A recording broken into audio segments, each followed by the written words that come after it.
नमस्कार। न्यूज के इकलौते फैमिली शो न्यूज की पाठशाला में आप सभी का बहुत स्वागत। मैं हूं सुशांत सिन्हा। ये वो पाठशाला जहां सबकी क्लास लगती है।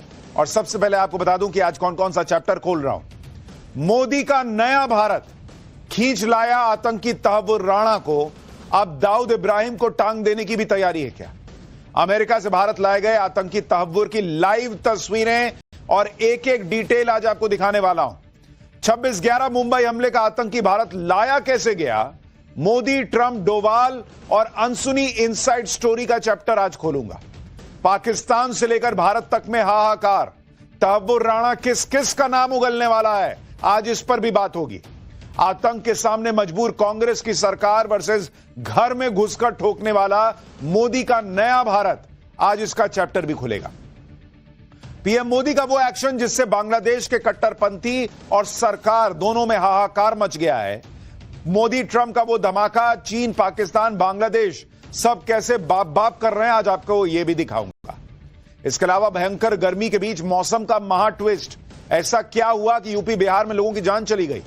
कहीं आंधी, कहीं बारिश, कहीं बिजली का कहर। मौसम में हुए केमिकल लोचे की असल वजह क्या है आपको बताऊंगा। और वो मंदिर जो 70 साल पानी में डूबा रहा, लेकिन जब बाहर आया तो सब देखकर शॉक्ड रह गए, आज उसका भी चैप्टर होगा। लेकिन आज रिवीजन नहीं है। आज सबसे पहले हम पाठशाला में पहला चैप्टर शुरू करने जा रहे हैं।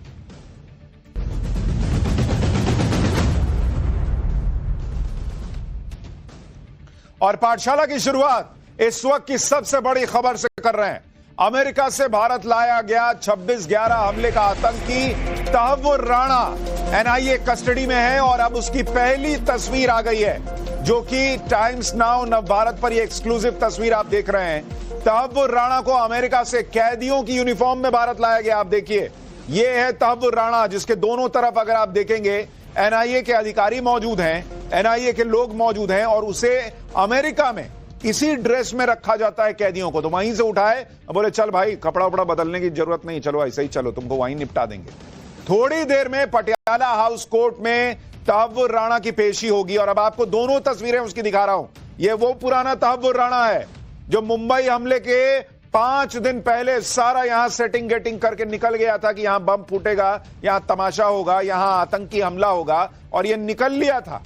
लेकिन यह नया भारत है, यह नया भारत है बॉस, जो कि न सिर्फ घर में घुसकर ठोकता है, बल्कि दुनिया के किसी हिस्से में जाकर तुम छिप जाओ, वहां से पकड़कर लेकर आता है। और ये नरेंद्र मोदी ने 10 साल में करके दिखाया है कि आतंकी कहीं छुपेगा, उसको छोड़ा नहीं जाएगा। आज इसके बारे में आपको डिटेल में बताऊंगा। हमारे साथ मोहित ओम पालम एयरपोर्ट से जुड़ रहे हैं, गौरव श्रीवास्तव पटियाला हाउस कोर्ट से जुड़ रहे हैं, जहां पर थोड़ी देर में लाया जाएगा तहव्वुर राणा को। अनुज मिश्रा एनआईए हेडक्वार्टर से हमारे साथ जुड़ रहे हैं। अनुज, पहले यह बताइए, इस वक्त तहव्वुर राणा को कहां रखा गया है? देखिए, फिलहाल तहव्वुर राणा को जो है एयरपोर्ट से पटियाला हाउस कोर्ट ले जाने की कवायद चल रही है और उसके बाद उसे कोर्ट में पेश किया जाएगा, जिसके बाद चूंकि उसे यूएपीए के तहत अरेस्ट किया गया है, ऐसे में जाहिर तौर पर 27 से 30 दिन की रिमांड जो है वो एनआईए ले सकती है। ऐसे में एनआईए मैक्सिमम रिमांड की मांग करेगी और उसके बाद रिमांड मिलने के बाद इसी एनआईए हेडक्वार्टर में तहव्वुर राणा को ले आया जाएगा और यहाँ पर विशेष तैयारी इसके लिए बाकायदा की गई है। तस्वीरों के जरिए देखा जा सकता है, सुरक्षा के कड़े इंतजाम है, दिल्ली पुलिस और पैरामिलिट्री फोर्स के जवानों की तैनाती की गई है। अभी थोड़ी देर पहले बाकायदा ड्रिल भी किया गया था, डॉग स्क्वाड और बम डिटेक्शन टीम जो है वो बाकायदा यहाँ पर। अनुज, एक चीज और बताइए, एनआईए के इस हेडक्वार्टर के पास अमूमन इतनी ही खाली रहती है सड़क, या इस पूरे इलाके को खाली करा लिया गया है, तहव्वुर राणा को वहां लाया जा रहा है इसलिए सुरक्षा के लिहाज से? जी देखिए, अमूमन जो देखा जाता है कि ये चहल पहल वाली रोड है, क्योंकि इसके ठीक सामने जो है वो मेट्रो स्टेशन है। लेकिन आज सुबह से ही हम यहाँ पर देख रहे थे, इस रोड को पूरी तरीके से ब्लॉक कर दिया गया था। आम लोगों के लिए आवाजाही यहाँ पर मना कर दी गई थी। सिर्फ दिल्ली पुलिस और पैरामिलिट्री फोर्स के जवानों की यहाँ पर तैनाती की गई और बाकायदा 2 नंबर गेट जो है मेट्रो का वो भी बंद कर दिया गया, क्योंकि यानी आप अंदाजा लगा सकते हैं कि तहव्वुर राणा की सुरक्षा इस वक्त कितनी बड़ी जिम्मेदारी है एनआईए के लिए, गृह मंत्रालय के लिए, और इसीलिए पूरा इलाका एक तरीके से खाली करा लिया गया है। एक बार हम गौरव के पास भी चलेंगे, लेकिन उससे पहले एक बड़ी खबर आपको और बता दूं। तहव्वुर राणा से जुड़ी एक और बड़ी खबर आ रही है। तहव्वुर राणा को भारत आते ही गिरफ्तार कर लिया गया है। भारत के खिलाफ युद्ध छेड़ने के मामले में उसकी गिरफ्तारी हुई है। आपराधिक साजिश, मर्डर और धोखाधड़ी के उस पर आरोप लगाए गए हैं। तहव्वुर राणा के खिलाफ यूएपीए की भी धारा लगा दी गई है। अमेरिकी गल्फ स्ट्रीम G550 विमान से उसे भारत लाया गया है और एयरपोर्ट पर ही तहव्वुर राणा का मेडिकल टेस्ट कराया गया है, जो कि एक जरूरी मैंडेटरी कदम होता है। उसको 6:22 पर पालम एयरपोर्ट पर विमान लैंड हुआ था और उसके बाद जो है उसे 6:40 पर कागजी तौर पर भारत की सरजमीन पर लाने के बाद गिरफ्तार किया गया है। एक बार गौरव के पास चलते हैं। गौरव, कब उसे कोर्ट में पेश किया जाएगा? देखिए, जैसे कि जानकारी मिल रही है कि पालम टेक्निकल एयरपोर्ट से निकलते ही सीधा लेकर आया जाएगा तहव्वुर राणा को, जहां पर उसे स्पेशल एनआईए कोर्ट में पेश किया जाएगा। एक बड़ी लीगल टीम जो है वो एनआईए की तरफ से पेश हो रही है। स्पेशल पब्लिक प्रोसिक्यूटर नरेंद्र मान, जिनकी नियुक्ति आज कल शाम की गई है, उनकी मौजूदगी होगी। इसके अलावा सीनियर एडवोकेट दयान कृष्णन भी जो मौजूद रहेंगे और ये सभी लोग जो है माहिर वकील हैं। और मैं आपको बता दूं कि इस मामले में 2011 में चार्जशीट दाखिल की गई थी, जिसमें 9 आरोपी बनाए गए थे। गौरव, क्या आज ही अभी थोड़ी देर में कोर्ट लाया जाएगा उसको? बिल्कुल, जो यहाँ पर तैयारियां की गई हैं, जो हमें जानकारी है, जज जो हैं वो पहुंच चुके हैं। इसके अलावा वकीलों की टीम पहुंच गई। इसके अलावा चूंकि भारतीय न्याय व्यवस्था विश्वास करती है न्याय होते हुए दिखने में, ऐसे में एक वकील जो है वो दिल्ली लीगल सर्विसेज अथॉरिटी जो है, जिसमें ऐसे लोग जिनके पास वकील नहीं होता है, तो पहली अपीयरेंस में वकील मुहैया कराया जाता है। भाई, जब कसाब को वकील दे दिया था तो इसको भी देंगे ही, लेकिन इसका अंजाम क्या होगा इस नए भारत में ये सबको पता है। मोहित ओम, पालम एयरपोर्ट, जरा एक बार जल्दी से मोहित के पास चलते हैं। मोहित, क्या तहव्वुर राणा अभी भी पालम एयरपोर्ट पर है या वहां से लेकर एनआईए की टीम उसको चल पड़ी है? जी बिल्कुल, अभी भी जो तहव्वुर राणा है उसको पालम एयरपोर्ट के अंदर रखा हुआ है और किसी भी वक्त यहां से बाहर निकाला जा सकता है। 8 बजे से लगातार इस बात की इंतजार किया जा रहा है कि एनएसजी, दिल्ली पुलिस और एनआईए की टीम यहां से उसको बाहर लेकर निकलेगी। और यहां पर फिलहाल 8:45 का वक्त हो चुका है, जब यहां से उसको जब खबर आई थी कि 10 मिनट बाद निकाला जा सकता है, लेकिन अभी भी इंतजार किया जा रहा है। अंदर प्रोसीडिंग चल रही है। हालांकि जो गिरफ्तार करने का समय था वो 6:40 बताया गया है, वो 6:40 से ही गिरफ्तार की प्रोसीडिंग को आगे बढ़ाया गया। आपके पास अपडेट के लिए लौटेंगे। एक एक खबर, एक एक रिपोर्ट आपको तहव्वुर राणा से जुड़ी हुई हमारे रिपोर्टर्स दे रहे हैं। और इस बीच एक और बड़ी खबर, तहव्वुर राणा को पक्ष रखने के लिए भारत ने वकील दिया है। पीयूष सचदेवा तहव्वुर राणा के वकील होंगे, दिल्ली लीगल सर्विसेज के वकील हैं और पीयूष सचदेवा पटियाला हाउस कोर्ट पहुंच चुके हैं। यानी भारत एक आतंकी को भी वकील देगा। यह भारत की न्याय व्यवस्था का सबसे शानदार उदाहरण है कि हमने जो कसाब था उसको भी वकील दिया, उसको भी बकायदा केस सुनने और सारी चीजें प्रोसीडिंग्स होने के बाद फांसी पर लटकाया गया था। और अब वही तहव्वुर राणा के साथ हो रहा है, जिसकी पहली तस्वीर आप देख रहे हैं। लेकिन बॉस, इस पूरे मामले में बहुत कुछ जानने लायक है कि भाई तहव्वुर राणा भारत तक आया कैसे। बीते 10 साल में प्रधानमंत्री नरेंद्र मोदी ने न सिर्फ भारत की ग्लोबल इमेज को चमकाया है, बल्कि भारत की सॉफ्ट स्टेट वाली इमेज को फाड़कर रद्दी की टोकरी में फेंक दिया। और आज की तारीख में भारत की इमेज पीएम मोदी ने वो बना दी है कि ये नया भारत छेड़ोगे तो छोड़ेगा नहीं बॉस। घर में घुसकर ठोकने से लेकर दुनिया के किसी भी कोने में छिपे गुनहगार को कॉलर से पकड़कर खींच लाने तक का दम रखता है ये नया भारत। और आज इसी की सबसे बड़ी मिसाल साबित हो रहा है 26/11 मुंबई टेरर अटैक का आतंकी तहव्वुर राणा, जिसे अमेरिका से भारत लाया गया है। आज पीएम मोदी ने वो काम किया है जिसका इंतजार 17 सालों से था। मुंबई आतंकी हमले का मास्टरमाइंड तहव्वुर राणा 17 साल बाद भारत की गिरफ्त में आया है। उसे अमेरिका से भारत की जमीन पर लाया गया। आज उसे भारत के खिलाफ किए गए अपने गुनाहों का एक एक हिसाब देना होगा। आतंकी तहव्वुर राणा का अमेरिका से भारत आना कोई छोटी बात नहीं है। यह सिर्फ सरकार ने अमेरिका की कोर्ट में राणा की एक चाल सफल नहीं होने दी। और इसकी कहानी बहुत दिलचस्प है। आज आपको पूरी इनसाइड स्टोरी बताऊंगा कि कैसे यह आदमी खींचकर भारत लाया गया। लेकिन तहव्वुर राणा इधर भारत पहुंचा, उधर पाकिस्तान से लेकर भारत तक में कुछ लोगों को आग लग गई, क्योंकि उन्हें पता है कि तहव्वुर राणा यह बताएगा कि मुंबई आतंकी हमले में पाकिस्तान की सेना और आईएसआई का कितना रोल था। क्योंकि तहव्वुर राणा पाकिस्तान की सेना में रह चुका है, इसलिए यह संभव है कि वो पाकिस्तानी सेना के उन 2 मेजर का नाम भी ले सकता है जो इस हमले के पीछे शामिल थे। आतंकी तहव्वुर राणा पाकिस्तान की खुफिया एजेंसी आईएसआई को भी बेनकाब कर सकता है। वो बता सकता है कि भारत में आईएसआई के कौन से सीक्रेट एजेंट्स हैं जिन्होंने उसकी मदद की। हाफिज सईद और लखवी जैसे आतंकियों के खिलाफ नए सबूत मिल सकते हैं। पाकिस्तान पर हाफिज और लखवी जैसे आतंकियों पर कड़े एक्शन लेने का नया दबाव डाला जा सकता है। राणा की गवाही पाकिस्तान के खिलाफ भारत के केस को और मजबूत कर सकती है। एफएटीएफ यानी फाइनेंशियल एक्शन टास्क फोर्स में पाकिस्तान पर नई मुसीबत आ सकती है। यानी कुल मिलाकर तहव्वुर राणा जो खुलासे करेगा उससे ग्लोबल टेरर के खिलाफ भारत की लड़ाई को नई ताकत मिलेगी। भारत एक बार फिर दुनिया के सामने आतंकवाद के मुद्दे पर पाकिस्तान को बेनकाब कर पाएगा। और इसलिए मोदी ने इस बार तहव्वुर राणा को नहीं बल्कि सीधे पाकिस्तान की गर्दन को पकड़ लिया है, अच्छे से जकड़ लिया है। तहव्वुर राणा को भारत लाने के लिए नरेंद्र मोदी की सरकार ने क्या किया? क्या तहव्वुर राणा को सरेआम फांसी हो पाएगी या नहीं? क्या अगला नंबर दाऊद इब्राहिम को टांग देने का है? इस वक्त तहव्वुर राणा कहां है और कांग्रेस के राज में आतंक के सामने कमजोर दिखने वाला भारत मोदी राज में कैसे ठोक देने वाला भारत बन गया, आज ये सब बताऊंगा। लेकिन पहले आज दिन भर जो हुआ है उसकी एक झलक देखिए। चुन चुन करके हिसाब लेना ये मेरी फितरत है। मैं दोस्तों इंतजार लंबा नहीं कर सकता। हम घर में घुस के मारेंगे।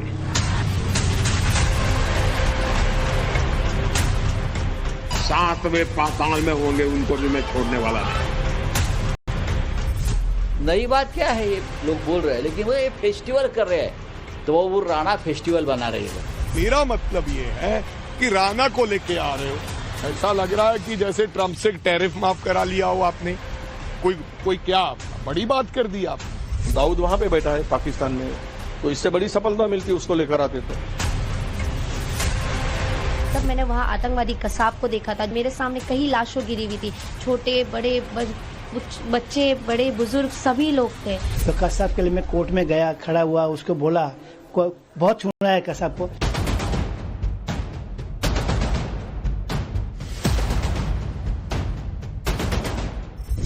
मतलब होने लगा पूरा, हम लोग का शरीर पूरा चुभने लगा, तो हम लोग सोचे कि कोई पटाखा फूट रहा है। पूरा सब ये पूरा बंद था, इधर पूरी आग लगी हुई थी। इस सोच के इंसान को ये होता है आग के ऊपर काटा जाए।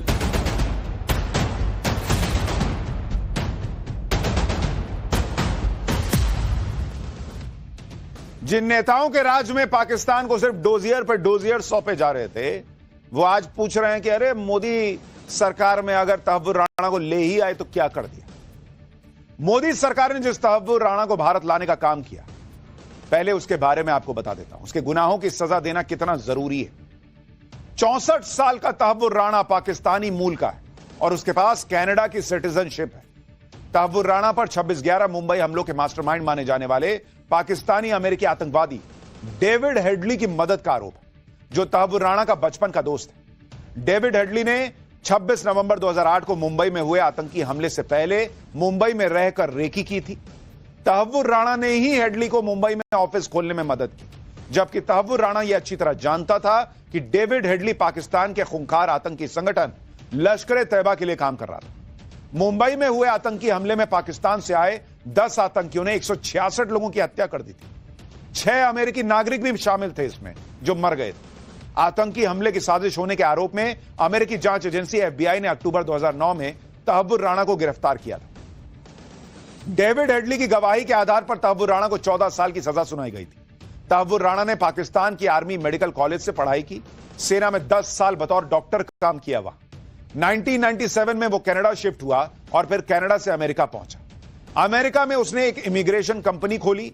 राणा ने साल 2006 में अपनी इमिग्रेशन सर्विस कंपनी की एक ब्रांच मुंबई में भी खोल दी और आतंकी हेडली ने इसका इस्तेमाल शहर के अलग अलग जगहों की रेकी करने के लिए किया, जहां बाद में हमले हुए। राणा लश्कर आतंकी हेडली और पाकिस्तान की आईएसआई सेना के बीच कड़ी का काम कर रहा था और आप स्वराज है, इसलिए कानून के हिसाब से ही तहव्वुर राणा को सजा हो। तहव्वुर राणा पर केस अभी एनआईए के पास है। दिल्ली की स्पेशल एनआईए कोर्ट में उस पर केस चलेगा। तहव्वुर राणा को अपना पक्ष रखने के लिए वकील भी दे दिया गया है और फैसले के खिलाफ हाईकोर्ट सुप्रीम कोर्ट में अर्जी लगाने का अधिकार उसके पास होगा। यानी जैसे सजा के तौर पर तहव्वुर राणा को फांसी भी हो सकती है या वो फांसी से बच ही जाएगा। इसकी डिटेल भी आपको बताता हूं। आपको एक एक चीज समझ में आनी चाहिए। भारत और अमेरिका के बीच प्रत्यर्पण संधि के अनुच्छेद 8 की धारा 1 के मुताबिक अगर किसी अपराध में अमेरिका से प्रत्यर्पित हुए अपराधी को दूसरे देश में फांसी की सजा होती है तो यह जरूरी है कि अमेरिका में भी उस अपराध की सजा फांसी ही हो। मतलब अगर अमेरिका में फांसी मिली होगी तभी भारत भी फांसी दे सकता है। अगर ऐसा नहीं होता है तो अमेरिका से प्रत्यर्पित किए गए अपराधी को किसी दूसरे देश में फांसी नहीं हो सकती। तहव्वुर राणा पर भारत के खिलाफ युद्ध छेड़ने का गंभीर आरोप है जिसकी सजा फांसी है। अमेरिका में भी ऐसे अपराध पर अधिकतम सजा मौत की ही है। तहव्वुर राणा को फांसी होगी या नहीं यह भारत की कूटनीति पर निर्भर करेगा, क्योंकि फिलहाल तहव्वुर राणा को अमेरिका में फांसी की सजा नहीं हुई थी।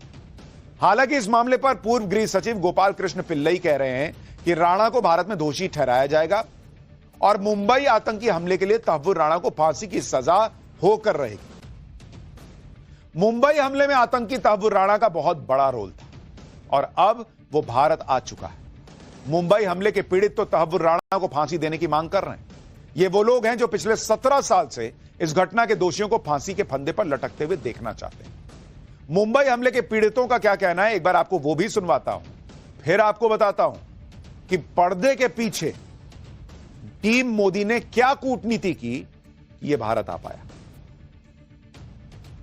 हाथ में गोली लगी थी, मेरा हाथ इधर से फ्रैक्चर हो गया था, तो इधर आके उसको कड़ी से कड़ी सजा होनी चाहिए और गवर्नमेंट ने उसको एक्शन लेना चाहिए उसके ऊपर, क्योंकि वो जो 26/11 जो हो गया था उसको बहुत वो दिन कभी भूल नहीं सकता है।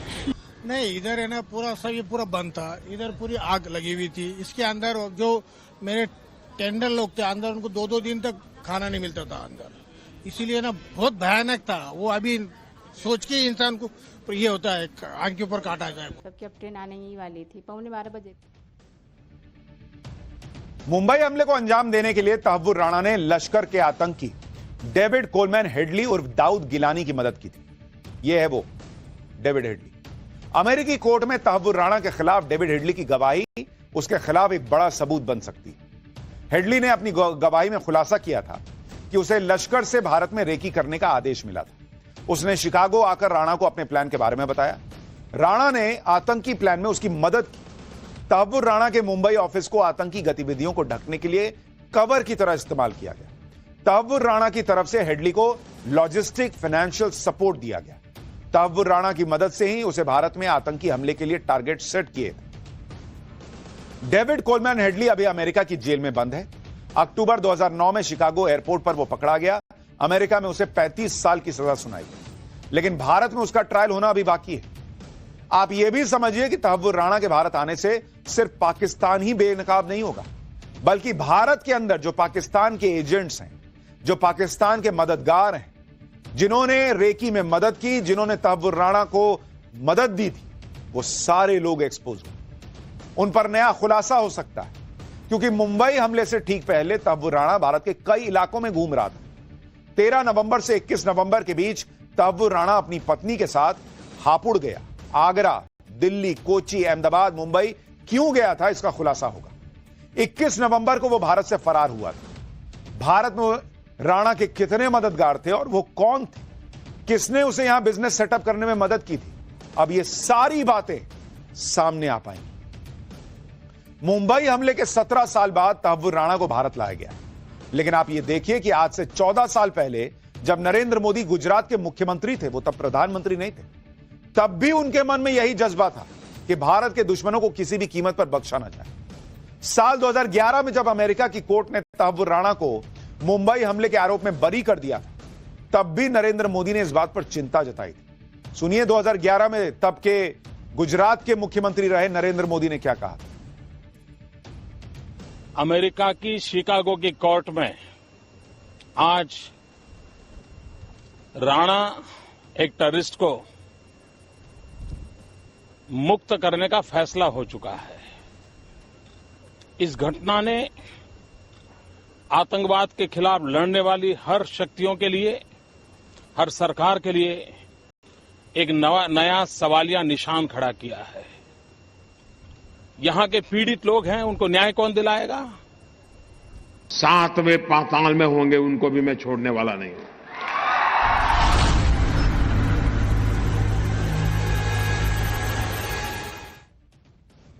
नरेंद्र मोदी ने कहा था कि 7वें पाताल में भी होंगे तो छोड़ने वाला नहीं हूं, और आज दुनिया देख रही है कि नरेंद्र मोदी ने जो कहा वो करके दिखाया। 14 साल पहले तो नरेंद्र मोदी के हाथ बने थे क्योंकि वो तब प्रधानमंत्री नहीं थे, लेकिन जब वो प्रधानमंत्री बने तो वो ना तो मुंबई हमले को भूले, ना ही उसके गुनहगारों को। उन्होंने ये नहीं सोचा गया ये तो कांग्रेस के राज में हुआ था, जो हो गया सो हो गया। मोदी सरकार में भी तहव्वुर राणा को भारत लाने के लिए एक लंबी लड़ाई लड़ी गई, और यह लंबी लड़ाई तब अपने अंजाम पर पहुंची जब अमेरिका में ट्रंप की सरकार आ गई। 20 जनवरी को ट्रंप ने अमेरिका में शपथ ली। 21 जनवरी नेक्स्ट डे अमेरिका की सुप्रीम कोर्ट ने प्रत्यर्पण के खिलाफ तहव्वुर राणा की अर्जी खारिज कर दी। 21 जनवरी को ही अमेरिका के नए विदेश मंत्री मार्को रूबियो और भारत के विदेश मंत्री एस जयशंकर की मुलाकात होती है। जब 12 फरवरी को पीएम मोदी और अमेरिकी राष्ट्रपति डोनाल्ड ट्रंप की मुलाकात हुई तो उससे ठीक एक दिन पहले यानी 11 फरवरी को तहव्वुर राणा को यह बताया गया कि ट्रंप सरकार ने उसके प्रत्यर्पण को मंजूरी दे दी। इस पर तहव्वुर राणा के वकील ने ट्रंप सरकार से पूछा कि किस आधार पर यह फैसला किया आपने, लेकिन ट्रंप सरकार ने इसकी जानकारी नहीं दी। फिर मोदी ट्रंप की जॉइंट स्टेटमेंट में भी दोनों नेताओं ने आतंकवाद के खिलाफ मिलकर लड़ने की बात की और आतंकियों को पनाह देने वालों के खिलाफ एक्शन पर जोर दिया। इतना ही नहीं, दोनों नेताओं ने मुंबई हमले, पठानकोट हमले के मामले पाकिस्तान पर भी तेजी से कार्रवाई करने का दबाव डाला। यानी बॉस, अमेरिका की कोर्ट ने इस प्रत्यर्पण को खारिज कर दिया था, लेकिन नरेंद्र मोदी सरकार नहीं मानी। जो लोग कहते हैं कि मोदी और ट्रंप क्या ही दोस्त हैं, नरेंद्र मोदी ने पहले ही दौरे में जाके ट्रंप से कहा कि मुझे ये आदमी चाहिए मुझे तहव्वुर राणा, और लेकर आ गए उसको। डोनाल्ड ट्रंप से पीएम मोदी की अच्छी केमिस्ट्री ने तहव्वुर राणा के प्रत्यर्पण पर आखिरी मुहर लगाने में बड़ी मदद की और प्रोसेस तेजी से आगे बढ़ा। तहव्वुर राणा को भारत लाना तो सिर्फ शुरुआत है। अभी तो पीएम मोदी ट्रंप को एक लंबी लिस्ट देकर आए हुए हैं कि ये सब भारत के गुनहगार हैं, ये सब चाहिए। कौन कौन किधर किधर सेटिंग गेटिंग करके भारत को बर्बाद करना चाहता है, सबकी लिस्ट निकल रही है। फरवरी में जब पीएम मोदी डोनाल्ड ट्रंप के दूसरी बार अमेरिका का राष्ट्रपति बनने के बाद उनसे मिलने पहुंचे थे, तब साझा प्रेस कॉन्फ्रेंस में ट्रंप ने इशारों में बता दिया था कि उन्हें भारत से लिस्ट मिल चुकी है और वो भारत के दुश्मनों की क्लास लगाने में पीएम मोदी की मदद करने को तैयार है। और इस पर पीएम मोदी ने ट्रंप का आभार भी जताया और भारत में तहव्वुर राणा का उचित हिसाब होने की बात कही थी। सुनिए उस वक्त क्या हुआ था। Well, I don't think India had a very good relationship with the Biden administration, and a lot of things happened that weren't very appropriate, I thought, between India and the administration, the Biden administration. But as you said, we're giving a very violent man, it seems to me. I mean, I don't know that he's been convicted yet or will be, but let's assume he's a pretty violent person. We're giving him back to India immediately, and there are more to follow because we have quite a few requests. So we work with India on crime, and we want to make it good for India, and it's very important. So that kind of a relationship is very important to us. आतंकवाद के खिलाफ लड़ाई में भारत और America दृढ़ता से साथ खड़े रहे हैं। हम सहमत हैं कि सीमा पार आतंकवाद के उन्मूलन के लिए ठोस कार्रवाई आवश्यक है, और मैं राष्ट्रपति जी का आभारी हूं कि उन्होंने 2008 के जिसने भारत में नरसंहार किया था, उस मुजरिम को अब भारत के हवाले करने का निर्णय किया है। भारत की अदालतें उचित कार्रवाई करेंगी। नरेंद्र मोदी चाहते तो सोच सकते थे कि भाई हो तो गया, अमेरिका में तहव्वुर राणा को सजा हो गई है तो वहां जेल में रहने दो उसको, वहीं सड़ने दो जेल में। लेकिन ये नरेंद्र मोदी है, ये मोदी का नया भारत है। कि तुम मारोगे भारतीयों को और तुमको सजा देगा अमेरिका। तुमको यहां खींच के लाएंगे कॉलर से पकड़, यहां होगी तुमको सजा, हम देंगे तुमको सजा, क्योंकि तुमने जो किया वो हमारे साथ किया था। यह है मोदी का नया भारत। मोदी सरकार कई सालों से तहव्वुर राणा के प्रत्यर्पण की कोशिश कर रही थी और अब यह कोशिश सफल हुई, जिसमें एक समझौते का भी बड़ा हाथ है। यह समझौता साल 2023 में भारत और अमेरिका के बीच हुआ था। इस समझौते के तहत दोनों देशों ने अपनी जमीन पर सक्रिय अपराधियों की जानकारी साझा करने की सहमति जताई थी। इस समझौते में दोनों देशों ने अपराध और आतंकवाद के खिलाफ एक दूसरे की मदद करने का वादा किया था। समझौते के तहत ही भारत ने तहव्वुर राणा के खिलाफ सबूत जुटाकर अमेरिका को सौंपे और इन्हीं सबूतों के आधार पर अमेरिकी अदालत से राणा के प्रत्यर्पण को मंजूरी मिल गई अमेरिकी सरकार से।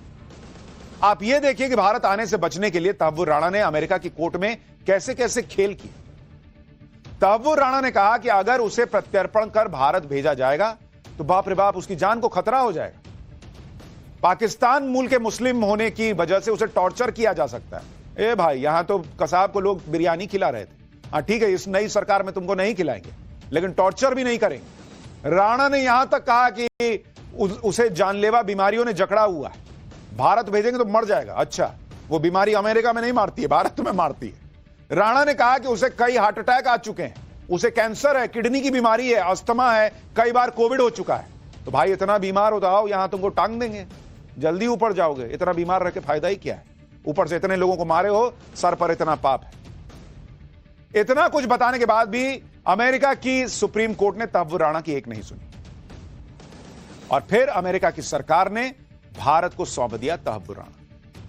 राणा के प्रत्यर्पण में दो फैक्टर सबसे अहम है, एक कूटनीतिक और दूसरा लीगल। यह भारत की एक बड़ी कूटनीतिक कामयाबी है। इस कामयाबी में भारत की लीगल टीम भी बधाई की पात्र है, जिसने तहव्वुर राणा की लीगल टीम के तर्कों की अमेरिकी कोर्ट में धज्जियां उड़ाई। आपको उदाहरण से बताता हूं। तहव्वुर राणा ने अमेरिका की कोर्ट में तर्क दिया कि एक ही अपराध में किसी व्यक्ति को 2 बार सजा क्यों दी जाए। इसे कानूनी भाषा में डबल जियोपार्डी कहते हैं। इस दलील के खिलाफ भारत की लीगल टीम ने तर्क रखा कि राणा की वजह से भारत में सैकड़ों लोगों की जान गई है। आतंकी हमले जैसे अपराध में डबल जियोपार्डी लागू नहीं होता। भारत की लीगल टीम की इन दलीलों के आधार पर अमेरिकी कोर्ट ने राणा के डबल जियोपार्डी वाले तर्क को खारिज कर दिया। आतंकवाद पर पाकिस्तान को घेरने के लिए पीएम मोदी जो चक्रव्यूह रच रहे हैं, तहव्वुर राणा तो उसकी सिर्फ पहली कड़ी। अभी तो लिस्ट में कई और नाम हैं, जैसे आतंकी हाफिज सईद 26/11 हमले का मास्टरमाइंड है। हालांकि उसके बारे में खबरें यह भी चली कि वो मर गया है, उसे मार दिया किसी ने, लेकिन अगर जिंदा है तो उसका भी इलाज होगा। 31 साल की कैद, आतंकी फंडिंग के मामले में 31 साल कैद की सजा सुनाकर पाकिस्तान ने उसे बचाया हुआ है। आतंकी जकीउर रहमान लखवी, मुंबई 26/11 हमलों का एक और मास्टरमाइंड, इसे भी टेरर फंडिंग के केस में 15 साल की सजा सुनाकर पाकिस्तान ने अंडरग्राउंड किया हुआ है ताकि भारत से बचा सके। इसके अलावा मोदी सरकार के रडार पर जैश-ए मोहम्मद का सरगना आतंकी मौलाना मसूद अजहर है, जो पुलवामा हमले का मास्टरमाइंड है। 2001 के संसद हमले का साजिश करता है। उरी पठानकोट हमले का भी मास्टरमाइंड है। आतंकी सैयद सलाउद्दीन कश्मीर में एक्टिव आतंकवादी है, संगठन हिजबुल मुजाहिदीन का चीफ है। और अंडरवर्ल्ड डॉन दाऊद इब्राहिम मुंबई में 1993 में हुए सीरियल ब्लास्ट का मास्टरमाइंड है और उसे तो भारत किसी भी कीमत पर छोड़ने के सोच भी नहीं सकता। तहव्वुर राणा के पकड़े जाने के बाद पाकिस्तान में लोग खुद वहां के हुक्मरानों को कह रहे हैं कि वो भारत के सामने सरेंडर कर दें और आतंकवाद का रास्ता छोड़ दें, लेकिन जो सुधर जाए वो पाकिस्तान थोड़े ही है। तहव्वुर राणा को लेकर अंदर ही अंदर रखने की इजाजत देता है जो कनाडा चले जाते हैं। तहव्वुर राणा कोई आम पाकिस्तानी नहीं था, वो पाकिस्तानी फौज में डॉक्टर था। आज पाकिस्तान अपने पाले हुए राणा के साथ गद्दारी करके अपनी आतंकी हिस्ट्री पर पर्दा नहीं डाल सकते। तहव्वुर राणा को भारत लाना मोदी सरकार की एक बड़ी कामयाबी। पीएम मोदी ने जो कहा था कि देश के दुश्मनों को छोड़ेंगे नहीं और सबका हिसाब होगा, तो अब हिसाब होना शुरू हो चुका है। लेकिन कांग्रेस को इससे भी खुशी नहीं हो रही। कांग्रेस के नेता तो कह रहे हैं कि तहव्वुर राणा को ला रहे हैं तो सीना क्यों चौड़ा कर रहे हैं। ऐसे खुश हो रहे हैं जैसे ट्रंप ने टैरिफ माफ कर दिया। ट्रंप और मोदी जी दोस्त हैं तो यह पहले क्यों नहीं किया। दाऊद इब्राहिम को लाओ तो माने, गुरपतवंत सिंह पन्नू को लाकर दिखाओ, ललित मोदी नीरव मोदी को वापस लाओ। यानी कांग्रेस के मुताबिक तहव्वुर राणा को अमेरिका से भारत लाना कोई बड़ी बात ही नहीं है। खुद ला नहीं पाए, अब जो ला रहा है उसको कह रहे हैं क्या ही कर दिया, इसको क्यों नहीं लाते, उसको क्यों नहीं लाते हो। दाऊद पन्नू को क्यों नहीं लाते हो भारत? सुनिए कांग्रेस के नेताओं को, इनके राज्य में टेररिस्ट अटैक हो गया, ये पाकिस्तान को जवाब नहीं दे पाए, जिनके अपने मर गए उनको आज न्याय मिलने की उम्मीद जगी है, और आप सुनिए कांग्रेस के लोग कैसी कैसी बातें कर रहे हैं। अगर बोल रहे राणा को लाना है तो फिर सफलता बड़ी है, तो इससे बड़ा मुंबई को उद्ध्वस्त करने वाला दाऊद वहां पे बैठा है पाकिस्तान में, तो इससे बड़ी सफलता मिलती उसको लेकर आते तो उसको भी लेकर आए, इससे बड़ी सफलता पाए। पता नहीं राणा को लेके आ रहे हैं कि कैसे है, कब लेकर आएंगे, क्या है। अच्छी बात है अगर लेके आ रहे हैं। हमने तो कहा कि राणा को तो ला सकते हो, लेकिन जो पंजाब वाले हैं, पंजाब में ये सारा गैंगस्टर या गैंगवार, इनको क्यों नहीं लाया जा रहा है? लाओ फिर पन्नू साहब को भी लाओ, रोज ट्रंप को मिलते हो, लाओ फिर उन साथियों को भी लाओ। आप गोल्डी की बात करते, लाओ उसको। इसके साथ साथ हम उम्मीद ये भी करते हैं कि उन लोगों को भी लाने का प्रयास करें जिन लोगों ने हमारे बैंकों को लूटा और यहाँ से चले गए, चाहे वो ललित मोदी हो या और जो लोग हो, वो सारे लोगों को फिर से वापस लाने की कोशिश करनी चाहिए। कांग्रेस के नेताओं को आग लगी हुई है बॉस, कि बाप रे बाप, ये तो नाम हो जाएगा मोदी का कि मोदी भारत के गुनहगार को पकड़ कर ले आए, तो इसको काहे नहीं लाए, उसको काहे नहीं, खुद किसी को नहीं ला पाए, खुद घर में घुस के ठोक नहीं पाए। लेकिन आप देखिए कि ये वही लोग हैं जो कह रहे थे कि भाई कतर में जो भारतीय फंस गए उनको फांसी की सजा हो गई, अब मोदी दिखाएं जरा बचा के। मोदी बचा के ले आए, फिर इतना समूह हो गया। मत करो भाई ये सब, फिर वो किस दिन दाऊद इब्राहिम को भी पकड़ के ले आएंगे या वहां ठोक दिया जाएगा, तो फिर और इतना समूह हो जाएगा। जो लोग आज कह रहे हैं कि तहव्वुर राणा को भारत लाना कोई बड़ी बात नहीं, वो शायद भूल गए कि मुंबई हमले के वक्त यूपीए सरकार ने किस तरह से रिएक्ट किया था, जिस पर आज भी सवाल उठते हैं। 2008 में जब मुंबई पर आतंकी हमला हुआ था तो उस समय शिवराज पाटिल केंद्रीय गृह मंत्री थे। हमले की खबर मिलने के बाद दिल्ली में गृह मंत्रालय एक्टिव हुआ। आरोप है कि उस दौरान शिवराज पाटिल बार बार कपड़े चेंज कर रहे थे। मुंबई में आतंकवादियों से जब सुरक्षाकर्मी लोहा ले रहे थे, उनकी गोलियों का सामना कर रहे थे, तो उस मुश्किल घड़ी में देश के गृह मंत्री पाटिल साहब बार बार कपड़े बदल बदल के अलग अलग जगह जा रहे थे। हेडलाइंस छपी थी उस दौर में कि भाई कपड़े बदलने वाला गृह मंत्री है। इसी तरह का आरोप 2008 में हुए मुंबई धमाकों में भी शिवराज पाटिल पर लगा था। उस समय तो उनकी तस्वीरें भी सामने आई थी जिसमें वो एक ही दिन में 3 अलग अलग ड्रेस में दिख रहे थे। यह थी उस समय की यूपीए सरकार के गृह मंत्री की गंभीरता कि देश में आग लगी हुई है, भाई साहब कपड़े बदल रहे थे। गृह मंत्री जो कर रहे थे सो कर ही रहे थे। मनमोहन सिंह सरकार में कैबिनेट सचिव रह चुके चंद्रशेखर ने अपनी किताब as good as my word में उस वक्त के हालात के बारे में लिखा कि मुंबई हमले के बाद भ्रम की स्थिति पैदा हो गई थी। कौन क्या करेगा इस बारे में कुछ स्पष्ट ही नहीं था। संविधान के तहत कानून व्यवस्था राज्य का मुद्दा है, केंद्र सरकार राज्य के अनुरोध पर दखल दे सकती है। इसी को लेकर उस समय भ्रम की स्थिति पैदा हो गई थी। हम लोग संकट को फौरन खत्म करना चाहते थे, लेकिन हमारे पास कोई खुफिया जानकारी नहीं थी, ना ही जमीनी हकीकत का पता था कि वहां हो क्या रहा है। यह था यूपीए के जमाने में हाल कि हम घुसे इस मामले में कि नहीं घुसे, कि स्टेट का मामला है कि सेंटर का मामला है, क्या करें, तुम देखो हम देखें, यह तो हाल था। और कह रहे हैं कि तहव्वुर राणा को ले आए तो क्या ही हो गया, दाऊद को लाके दिखा। आज कांग्रेस के नेता कह रहे हैं कि तहव्वुर राणा को प्रत्यर्पित करके भारत लाना कौन सी बड़ी बात है। लेकिन मुंबई अटैक के दौरान यूपीए सरकार कितनी कंफ्यूज थी और एक्शन लेने में कितनी ढिलाई बरती, इसके बारे में खुद कांग्रेस नेता मनीष तिवारी ने अपनी किताब 10 flash point 20 years national security situation that impacted India में लिखा है कि मुंबई हमले के बाद तत्कालीन सरकार को पाकिस्तान के खिलाफ सख्त कार्रवाई करनी चाहिए थी। यह ऐसा समय था जब एक्शन बिल्कुल जरूरी था। एक देश यानी पाकिस्तान निर्दोष लोगों का कत्लेआम करता है और उसे इसका कोई पछतावा नहीं होता। इसके बाद भी हम संयम बरतते हैं तो यह ताकत नहीं बल्कि कमजोरी की निशानी है।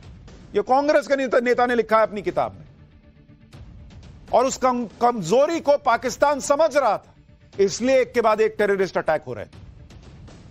आज पाकिस्तान बाप बाप करता है कि भाई पता नहीं कौन हमलावर आके ठोक के चला जा रहा है। मनीष तिवारी ने अपनी किताब में जिस कमजोरी का जिक्र किया उसके बारे में आपको और बताता हूं। मुंबई हमले के बाद देश में जबरदस्त गुस्सा था। लोग उम्मीद कर रहे थे कि सरकार हमले का बदला तो लेगी, इतना बड़ा टेररिस्ट अटैक हुआ है। लेकिन आप याद कीजिए कि यूपीए सरकार ने उस समय क्या किया। हमले में पाकिस्तान का हाथ होने के कई सबूत थे, फिर भी मुंबई हमले का बदला नहीं लिया। कसाब जिंदा पकड़ा गया, लेकिन उसके ट्रायल में देरी हुई। पाकिस्तान पर दबाव नहीं बनाया जिससे वो आतंकियों पर एक्शन ले। हमले के आरोपी डेविड हेडली को भारत लाने में विफल रहे, जबकि उस समय एयर चीफ मार्शल रहे फली होमी मेजर ने बाद में एक इंटरव्यू में कहा था कि इंडियन एयरफोर्स तो बदला लेने के लिए तैयार थी, लेकिन तब की यूपीए सरकार, मनमोहन सिंह सरकार की तरफ से इजाजत ही नहीं दी गई। मुंबई हमले के बाद उस समय यूपीए सरकार ने पाकिस्तान पर कोई एक्शन नहीं लिया। तत्कालीन प्रधानमंत्री मनमोहन सिंह ने पाकिस्तान के खिलाफ एक्शन क्यों नहीं लिया, इसका खुलासा अमेरिका के पूर्व राष्ट्रपति बराक ओबामा तक कर चुके हैं। बराक ओबामा ने अपनी किताब प्रॉमिस्ड लैंड में लिखा है कि मनमोहन सिंह ने बताया कि मुस्लिम विरोधी भावनाएं बढ़ने से बीजेपी का प्रभाव बढ़ रहा है। अनिश्चितता भरे वक्त में धार्मिक और जातीय एकजुटता का आह्वान लोगों को बहका सकता है। उनको तब भी मुस्लिम वोट की चिंता थी और इसी वजह से मनमोहन सिंह ने मुंबई हमले के बाद संयम दिखाया, जिसे कांग्रेस के नेता मनीष तिवारी जैसे नेता भी कमजोरी बता चुके। यानी कांग्रेस के नेतृत्व में यूपीए सरकार को जो करना चाहिए था वो तो नहीं किया, बल्कि मुंबई हमले के आरोप से पाकिस्तान को बचाने वाला काम किया। कांग्रेस के नेता दिग्विजय सिंह जैसे नेता मुंबई हमले को आरएसएस की साजिश बताने वाली किताब के लोकार्पण में पहुंचे हुए थे। मुस्कुरा रहे हैं, देखिए ये तस्वीरें, ये सब आपको आज याद करा रहा हूं बॉस। ये जो अपना नया भारत है, इसकी ताकत को तब तक नहीं समझ पाइएगा जब तक ये तस्वीरें नहीं याद कीजिएगा। यह साबित करने की तब कोशिश की गई थी कि मुंबई हमले में पाकिस्तान का नहीं, आरएसएस का हाथ है। इस किताब को लिखने वाले पत्रकार अजीज बर्नी उस समय तत्कालीन प्रधानमंत्री मनमोहन सिंह के साथ फोटो खिंचवाते थे, सरकार से सम्मान लिया करते थे। आप सोचिए, जिस मुंबई हमले में पाकिस्तान के खिलाफ सारे सबूत थे, सारे आतंकी पाकिस्तान से आए थे, यहां तक कि पाकिस्तान के नेता खुद मानते थे कि मुंबई हमले में पाकिस्तान का रोल था, कसाब जिंदा पकड़ा गया। उस घटना को आरएसएस से जोड़ने की कितनी बड़ी साजिश की गई थी। संघ पर इस तरह के आरोप लगाने वाले अजीज बर्नी के खिलाफ संघ ने एक्शन भी लिया था। तस्वीर देखिए, आरएसएस की का षड्यंत्र 26/11 दिग्विजय सिंह फोटो खिंचा रहे हैं। अजीज बर्नी के खिलाफ मानहानि का केस दाखिल किया गया था आरएसएस की तरफ से, जिसके बाद उसने माफी मांगी थी और इरादा किसी को ठेस पहुंचाने का नहीं था। वो अपनी किताब का टाइटल बदलने को तैयार है, यह सब भी कहा था, लेकिन आरएसएस ने माफी स्वीकार नहीं की। संघ ने कहा कि अजीज बर्नी की माफी स्वीकार्य नहीं है, यह माफी केस वापस लेने के लिए पर्याप्त नहीं। यह हुआ था उस वक्त। यह तो हाल था उस समय यूपीए सरकार का। जिस पाकिस्तान पर हमले का आरोप लगा, उसे बचाने के लिए संघ वाला एंगल जोड़ दिया। बाकायदा किताब लॉन्च कर दी गई कि मुंबई हमले में संघ की साजिश थी, जिसमें बाद में माफी मांगनी पड़ी। यह सब यूपीए के सरकार के दौर में हो रहा था। और जब मोदी सरकार में मुंबई हमले के मास्टरमाइंड तहव्वुर राणा को भारत लाया जा रहा है, तो इसका क्रेडिट भी लेने की कोशिश की जा रही। कांग्रेस नेता पी चिदम्बरम ने कहा है कि तहव्वुर राणा का प्रत्यर्पण 1.5 दशक के कठिन कूटनीतिक, कानूनी और खुफिया प्रयासों का परिणाम है, जो यूपीए सरकार ने अमेरिका के साथ मिलकर शुरू किया। ये लोग भाई क्रेडिट लूटने आ गए कि शुरुआत तो हम नहीं की थी ना, ला नहीं पाए तो क्या हुआ, पहले वाली अर्जी तो हम नहीं लगाई थी। अलग लेवल पे हैं बॉस ये लोग। आपकी मंशा तहव्वुर राणा को वापस लाने की होती या फिर मुंबई के पीड़ितों को इंसाफ दिलाने की होती, तो मुंबई हमले को आरएसएस से जोड़ रहे होते आपके नेता। सुनिए केंद्रीय मंत्री पीयूष गोयल और नित्यानंद राय ने तहव्वुर राणा के भारत आने पर क्या कहा। कांग्रेस की सरकार ने कुछ किया नहीं आरोपियों के ऊपर सख्त सजा दिलाने के लिए, बल्कि जो पकड़ा गया था कसम उसको भी बिरयानी खिलाते थे। ये मोदी जी का दृढ़ संकल्प था कि जिन लोगों ने हमारी देश पर आंख उठाई उनको सख्त से सख्त सजा मिले। जो भी अपराधी इस दुनिया में कहीं भी छुपे हुए हैं, जिन्होंने भारत के खिलाफ षड्यंत्र रचा है, वह सब। तो आखिरकार विपक्ष कुछ भी कहे, कांग्रेस कुछ भी कहे, देश देख रहा है कि तहव्वुर राणा को भारत लाया गया है, जबरदस्त कूटनीतिक प्रयासों के जरिए लाया गया है, और यही वो नया भारत है जिसकी धमक दुनिया महसूस कर रहा है। लेकिन ये इकलौती खबर नहीं है नए भारत की ताकत की। पाठशाला में बगली क्लास, पीएम मोदी का वो एक्शन जिससे बांग्लादेश के कट्टरपंथी और सरकार दोनों में मच गया हाहाकार। मोदी ट्रंप का वो धमाका कि चीन, पाकिस्तान, बांग्लादेश सब बाप बाप कर रहे हैं। अब इसका चैप्टर।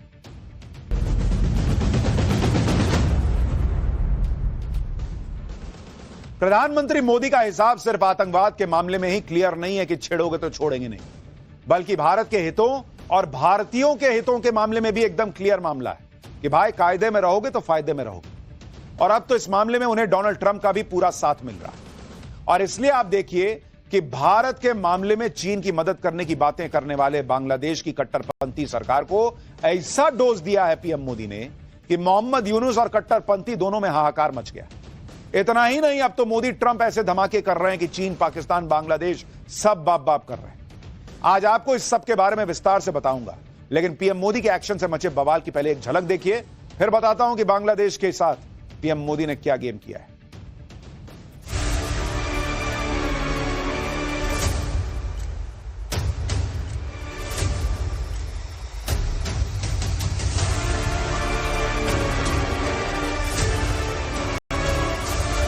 पीएम मोहम्मद यूनुस जो चीन के कंधे पर चढ़कर उछलने की कोशिश कर रहे हैं, लेकिन प्रधानमंत्री मोदी ने एक ही झटके में मोहम्मद यूनुस को उनकी जमीन दिखा दी और बता दिया है कि कायदे में रहते तो फायदे में रहते। भारत ने बांग्लादेश को दी गई ट्रांसशिपमेंट फैसिलिटी को छीन लिया।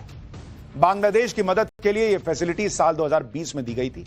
इस फैसिलिटी की वजह से बांग्लादेश अपने सामान को भारतीय बंदरगाहों और एयरपोर्ट के रास्ते दूसरे देशों को एक्सपोर्ट करता और मोटा मुनाफा कमाता था। सुनिए बांग्लादेश को लगे झटके पर भारतीय विदेश मंत्रालय ने क्या कहा है, फिर आपको बताऊंगा कैसे पीएम मोदी ने एक ही झटके बांग्लादेश की दुकान बंद कर दी। The transshipment facility extended to Bangladesh had over a period of time resulted in significant congestion at our airports and ports. Logistical delays and higher costs were hindering our own exports and creating backlogs. The facility therefore has been withdrawn with effect from 8th April 2025. Bharat सरकार के इस फैसले से बांग्लादेश को कैसे झटका लगा है, इसके बारे में आपको आगे विस्तार से बताऊं। पहले यह भी समझ लीजिए कि आखिर यह ट्रांसशिपमेंट फैसिलिटी होती क्या है जिससे बांग्लादेश में हाहाकार मच गया है। ट्रांसशिपमेंट वो सुविधा है जिसमें एक देश से निकला हुआ माल सीधे डेस्टिनेशन कंट्री तक नहीं जाता है, बल्कि पहले किसी तीसरे देश के बंदरगाह या सीमा से होकर गुजरता है, फिर तीसरे देश से माल को जहाज में डालकर, ट्रक में, ट्रेन में लादकर आगे भेज देते हैं।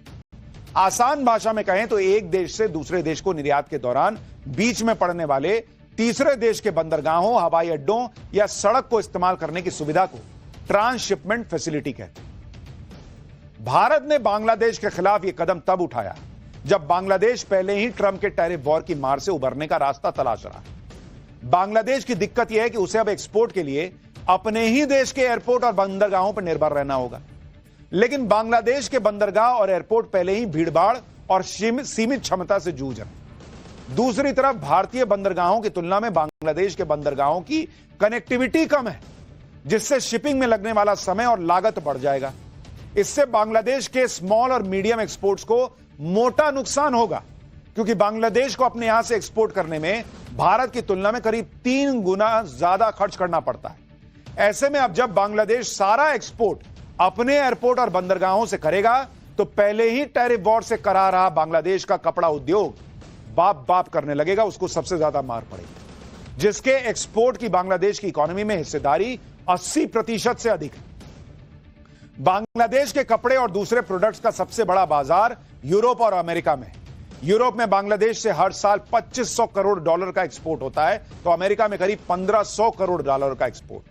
लेकिन भारत की तरफ से मिलने वाली ट्रांसशिपमेंट सुविधा बंद होने से डिलीवरी में देरी होगी, कीमतों में बढ़ोतरी होगी, जिससे इन बाजारों में बांग्लादेश की हिस्सेदारी कम हो सकती है। यानी बांग्लादेश बाप बाप कर देगा बॉस। नरेंद्र मोदी ने ऐसा कदम उठा दिया और बनो चीता। ट्रांसशिपमेंट सुविधा मिलने की वजह से बांग्लादेश को किस तरह फायदा हो रहा था उसके बारे में आपको बताता हूं। सड़क मार्ग से आने पर बांग्लादेश से बेनापोल और पेट्रापोल बॉर्डर के जरिए दिल्ली तक दूरी करीब 1900 किलोमीटर है। इतनी लंबी दूरी होने के बावजूद बांग्लादेश से रोजाना 25 से 30 ट्रक दिल्ली पहुंचते हैं, क्योंकि इतनी लंबी दूरी तय करने के बावजूद बांग्लादेश के लिए दिल्ली से एक्सपोर्ट करना सस्ता पड़ता था, क्योंकि दिल्ली एयरपोर्ट पर बांग्लादेश के एक्सपोर्ट्स के मुकाबले चार्ज 3 गुना कम था। उदाहरण के लिए ढाका के एयरपोर्ट से यूरोप के किसी डेस्टिनेशन तक 1 किलोग्राम कपड़ों को ले जाने में $3 यानी करीब 258 करोड़ रुपए का खर्च आता है। लेकिन 1 किलोग्राम कपड़ा अगर दिल्ली एयरपोर्ट से यूरोप के उसी डेस्टिनेशन तक भेजना हो तो इस पर खर्च घटकर $1.25 यानी करीब 103 रुपए रह जाता है। पहले 258 रुपए लगना है, जो कि आप अगर बांग्लादेश से भेज रहे हैं, लेकिन भारत से भेज रहे हैं तो 103 रुपया, मतलब आधे से भी कम। यानी अब बांग्लादेश को हर किलोग्राम के एक्सपोर्ट पर करीब करीब 155 रुपए का नुकसान होगा। और दिल्ली एयरपोर्ट के सूत्रों के मुताबिक रोजाना करीब 1500 टन यानी 15 लाख किलोग्राम बांग्लादेशी प्रोडक्ट्स का एक्सपोर्ट पश्चिमी देशों को होता है। ऐसे में बांग्लादेश को अब हर रोज 23 करोड़ से ज्यादा का नुकसान तो सिर्फ दिल्ली एयरपोर्ट तक नहीं पहुंच पाने की वजह से होगा। डेली 23 करोड़। रिपोर्ट्स के मुताबिक शिपमेंट फैसिलिटी बंद होने से बांग्लादेश की एक्सपोर्ट कॉस्ट 15 से 20% बढ़ जाएगी और उसे सालाना 17,000 करोड़ रुपए का घाटा होगा। यानी नरेंद्र मोदी सरकार का एक फैसला और बांग्लादेश के 17,000 करोड़ रुपए हो गए स्वाहा। दरअसल पीएम मोदी ने अपनी नेबर फर्स्ट पॉलिसी के तहत बांग्लादेश को छोटा भाई मान लिया और उसे ट्रांसशिपमेंट की फैसिलिटी दे दी। ठीक है, तुम मेरे यहां से कर लो, जाओ, कोई बात। लेकिन शेख हसीना के तख्ता पलट के बाद कट्टरपंथियों की भरमार वाली बांग्लादेश की सरकार संभाल रहे मोहम्मद यूनुस एहसान फरामोशी पर उतर आए थे और पिछले दिनों चीन के दौरे पर पहुंचे मोहम्मद यूनुस ने राष्ट्रपति जिनपिंग से मुलाकात के बाद भारत को तेवर दिखाने की कोशिश की। जिनपिंग के साथ नजदीकी बढ़ाने के लिए मोहम्मद यूनुस ने चीन के लिए अपने दरवाजे खोलने का ऑफर दिया और खुद को नॉर्थ ईस्ट का गार्जियन बताने का कोशिश की थी। मोहम्मद यूनुस ये भूल गए कि पीएम मोदी नेबर फर्स्ट पर तो जोर देते हैं, लेकिन भारत फर्स्ट उसमें भी सबसे ऊपर है। उनके हर सांस में नेबर फर्स्ट से पहले नेशन फर्स्ट है। इसलिए पीएम मोदी ने मोहम्मद यूनुस को अपने अंदाज में सबक सिखा दिया। आप मोहम्मद यूनुस का वो बड़बोला बयान सुनिए जिसका हर्जाना बांग्लादेश को भरना पड़ रहा है। 7 states of India, eastern part of India, called Seven Sisters. They are landlocked country, landlocked region of India. They have no way to reach out to the ocean. We are the only guardian of the ocean for all this region. So this opens up a huge possibility. So this could be an extension of the Chinese economy. Build things, produce things, market things, bring things to China, bring it out to the whole rest of the world. ये मोदी का नया भारत है। ये बुखार उतारना जानता है। आपको याद होगा ऐसे ही वो मोहम्मद मोइजू कूद रहा था चीन के गोद में जाके बैठने के लिए। एक तस्वीर नरेंद्र मोदी की आई थी और 4 एक्शन हुए थे। भाई जो है वो दौड़ा दौड़ा भारत के पास आया कि गलती हो गई बॉस। वैसे ही अब बुखार उतार दिया गया है बांग्लादेश का। पीएम मोदी से मुलाकात के दौरान ट्रंप पहले ही कह चुके थे कि बांग्लादेश से पीएम मोदी खुद निपट लेंगे और आज पीएम मोदी ने एक ही झटके में बांग्लादेश की दुकान को बंद करके यह साबित कर दिया। दूसरी तरफ जिस चीन के दम पर मोहम्मद यूनुस भारत को आंख दिखाने की कोशिश कर रहे थे, उस चीन का इलाज मोदी के दोस्त ट्रंप टैरिफ वॉर के जरिए हर रोज कर रहे हैं। अब तो दुनिया भर के एक्सपर्ट मान चुके हैं कि ट्रंप के टैरिफ वॉर का असली टारगेट तो चीन है और इसकी वजह बताता हूं। दरअसल ट्रंप ये अच्छी तरह जानते हैं कि चीन दुनिया के सबसे बड़ा मैन्युफैक्चरर है और पूरी दुनिया में मैन्युफैक्चरिंग सेक्टर में चीन का मार्केट शेयर 30% से ज्यादा है। इसी वजह से चीन को दुनिया की दुकान कहा जाता है। चीन मैन्युफैक्चरिंग सेक्टर में अमेरिका ही नहीं बल्कि पूरी दुनिया की जरूरतों को पूरा करता है। जिस तरह से आए दिन किसी न किसी मुद्दे पर चीन और अमेरिका के बीच तकरार हो रही है, फिर चाहे वो ताइवान का मुद्दा हो, पनामा नहर का हो या फिर इंडो पैसिफिक रीजन में वर्चस्व साबित करने की लड़ाई। इसलिए ट्रंप कई बार ग्लोबल सप्लाई चेन में चीन के दखल को कम करने की बात कह चुके हैं।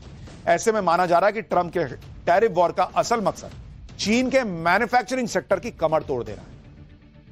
और इसके लिए अमेरिका के राष्ट्रपति डोनाल्ड ट्रंप ने टैरिफ वॉर को लेकर 2 बड़े ऐलान किए। पहला, भारत समेत सहयोगी देशों पर लगने वाले टैरिफ पर 90 दिन की रोक लगा दी और दूसरा, चीन के खिलाफ टैरिफ को बढ़ाकर 125% कर दिया। अब आप सोचिए कि भारत पर जो टैरिफ लगने की बात थी उसको तो 90 दिन का रोक दिया कि भाई चलो ठीक है, और दूसरी तरफ चीन पर लगा दिया 125% का टैरिफ। अब इसमें भारत का फायदा कितना ज्यादा है यह समझना कोई रॉकेट साइंस तो है नहीं, लेकिन यह समझना जरूरी है कि जिस तरह ट्रंप चीन पर लगातार टैरिफ बढ़ाते जा रहे हैं उसका चीन पर असर क्या होगा। ट्रंप अब तक चीन पर 125% टैरिफ लगा चुके हैं। आसान भाषा में समझिए तो इसका मतलब यह है कि अब जो भी अमेरिकी बिजनेसमैन चीन से सामान इंपोर्ट करेगा उसकी कीमत 125% बढ़ जाएगी। अगर चीन में बना सामान अमेरिकी बिजनेसमैन को पहले 1 लाख रुपए में मिलता था तो अब टैरिफ बढ़ने के बाद उसकी कीमत दोगुनी से ज्यादा यानी करीब 2.25 लाख रुपए हो जाएगी। इससे चीन के एक्सपोर्ट में भारी गिरावट आ सकती है और इसका सीधा फायदा भारत को मिल सकता है, क्योंकि भारत में पिछले 10 साल में नरेंद्र मोदी ने मेक इन इंडिया को बढ़ावा दिया, भारत में ईज ऑफ डूइंग बिजनेस को बढ़ाया, भारत को मैन्युफैक्चरिंग हब बनाने का प्रयास किया। कई कंपनियां ऑलरेडी चीन छोड़कर भारत आ चुकी हैं। भारत कहेगा लो ना यार, मेरे से लो, छोड़ो चीन को। उधर बांग्लादेश को निपटाने का इंतजाम हो ही गया है, कपड़े भी भारत से लो, वो उससे लेने, बांग्लादेश से लेने की क्या जरूरत है। चीन पर लगातार बढ़ रहे टैरिफ के बीच भारत को बड़ी राहत मिल गई, जिसके पीछे पीएम मोदी की ठोस प्लानिंग है। पीएम मोदी ने चीन की तरह ट्रंप के टैरिफ पर तेवर नहीं दिखाया, ट्रंप के टैरिफ लगाने के ऐलान पर तुरंत रिएक्ट नहीं कर दिया, जैसा यहां कुछ लोग चाह रहे थे कि नरेंद्र मोदी पैर पटके कहेंगे देखो ऐसा कर। नहीं किया पीएम मोदी ने। पीएम मोदी ने इससे निपटने के लिए पहले ही होमवर्क करने का काम शुरू कर दिया। एक तरफ पीएमओ के दखल से भारत और अमेरिका के बीच ट्रेड डील फाइनल होने की पहल शुरू कर दी गई थी। इस बायलैटरल ट्रेड डील पर भारत और अमेरिका के बीच करीब करीब सहमति बन चुकी है। अमेरिका के वित्त मंत्री ने खुद माना है कि भारत ऐसा देश है जो टैरिफ पर बात करने के लिए इस समय सबसे आगे, यानी अमेरिका तक टैरिफ वॉर को लेकर पीएम मोदी की स्ट्रैटेजी का लोहा मान रहा है। लेकिन भारत में एक इकोसिस्टम है जो टैरिफ वॉर पर ज्ञान दे रहा है, पीएम मोदी पर सन्नाटे में जाने का आरोप लगा रहा है। इसी इकोसिस्टम का हिस्सा राहुल गांधी भी। सुनिए गुजरात में हुए कांग्रेस के अधिवेशन में राहुल गांधी ने टैरिफ वॉर को लेकर कैसे पीएम मोदी को घेरने की कोशिश की थी। पहले नरेंद्र मोदी अमेरिका गए, याद है आपको, गले लगे थे, याद है? इस बार गले लगने वाली फोटो देखी आपने? देखी?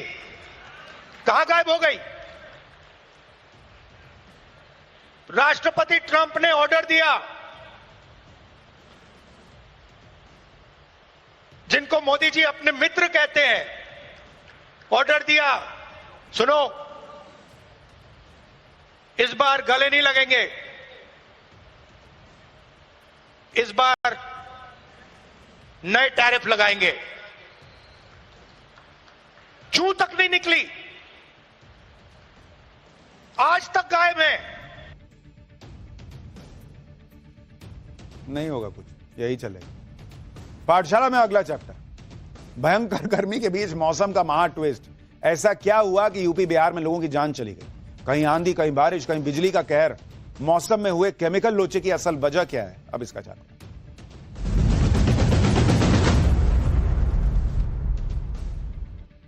पिछले कुछ दिनों से पड़ रही भीषण गर्मी ने लोगों की हालत खराब कर रखी थी। लोग कहने लगे थे कि अप्रैल में यह हाल है तो मई जून में क्या होगा।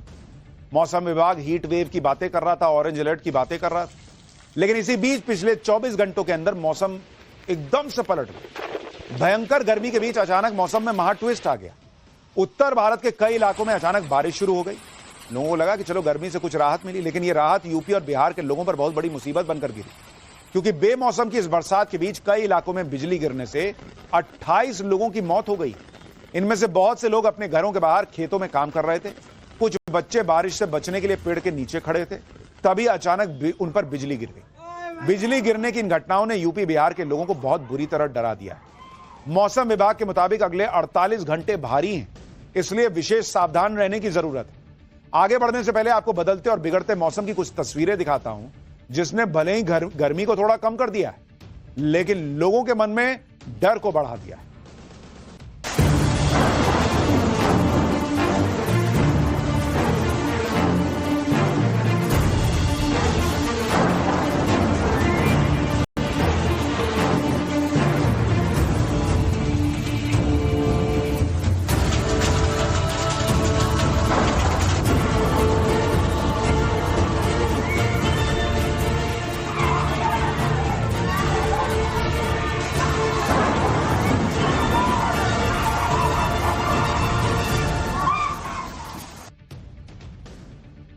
उत्तर प्रदेश में आज सुबह अचानक ही मौसम बदल गया। लखनऊ, कानपुर और गोरखपुर समेत 25 शहरों में आज तेज बारिश हुई। लखनऊ की तस्वीरें आपको दिखा रहा हूं, जहां दिन भर रुक रुक कर बारिश होती रही।